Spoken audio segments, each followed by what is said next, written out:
We're diving into Boka's oral care line, especially their nano hydroxyapatite toothpaste, which is marketed as a fluoride-free enamel repairing alternative.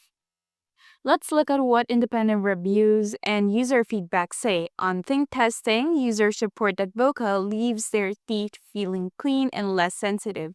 One user comments significantly less sensitive than they are with regular toothpaste. In a dental blog review of Boka toothpaste review, can it transform your smile? The reviewer says that after consistent use of Boka's element formula, they saw improvement in sensitivity and mild whitening. The nano hydroxyapatite ingredient is highlighted as key to those effects.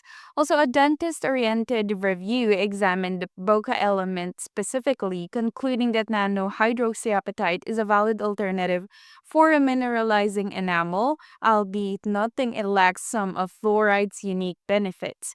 They call Boca a good toothpaste and dentist approved by their standard.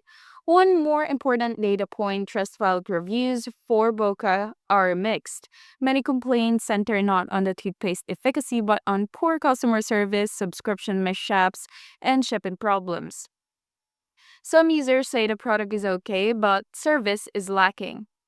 For the final verdict, Boka Oral Toothpaste appears legit, not a scam. The active ingredient, nanohydroxyapatite, is scientifically supported for enamel repair, and many users report reduced sensitivity and cleaner teeth. However, the brand's reliability in operations or customer support and subscription management has some red flags. So while the product is real, proceed with caution regarding service.